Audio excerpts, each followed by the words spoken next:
Welcome back to the Awesome Agents podcast. Today we're talking about a product launch that's forcing a decision on a lot of enterprise teams right now. Yeah. Anthropic shipped Claude Tag on June 23rd, and it's not an update to the old Claude in Slack app. It's a complete replacement. And there's a hard deadline attached. The old app retires August 3rd, so current users have about a month to figure out what they're doing. The core change is the identity model.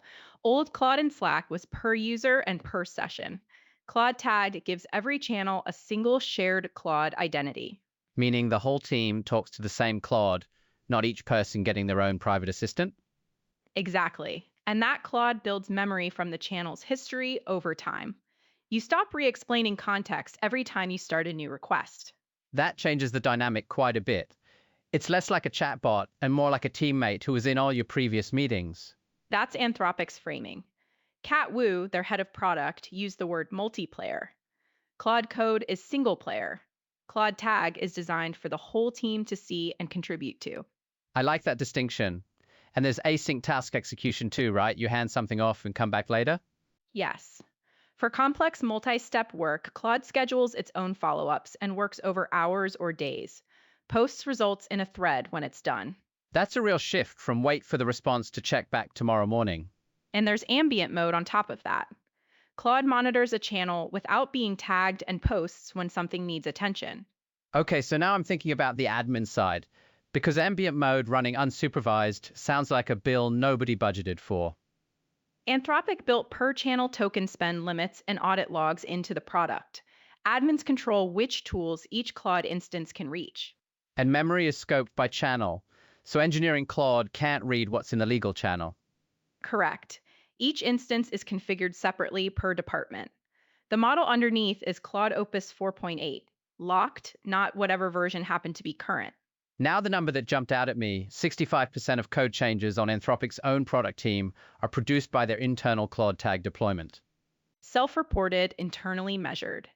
They also say most of the code that built Claude Tag itself came from the same system. Which is impressive if accurate, and pretty hard to verify from the outside. Right.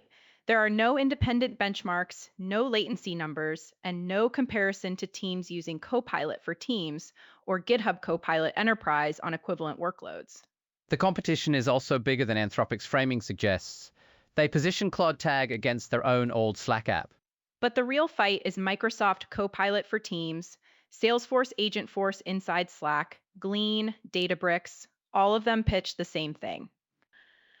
We learn your company's context over time. Claude Tag's claim is the model is better, that needs customer data to hold up, not just internal numbers. And there's still no clear pricing beyond launch credits. Ambient mode and async tasks produce token spend without anyone explicitly requesting work. That's the thing I'd want answered before enabling ambient mode across 20 channels. Agreed. The broader market context does help explain the push, though. Anthropic just passed OpenAI in business adoption for the first time.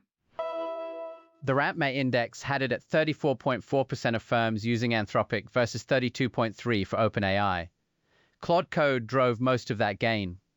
And Claude Tag is the natural next step, moving from individual developer tools into team-wide coordination.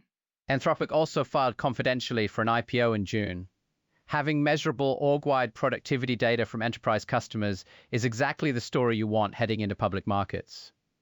So that 65% figure is doing double duty as a product claim and an investor narrative. Which doesn't make it wrong, but it's worth keeping in mind where it's coming from. Start with one channel. Watch the token spend before turning on ambient mode org-wide. Get real data before committing. Good note to end on. Full article at awesomeagents.ai, link in the show notes. See you next episode.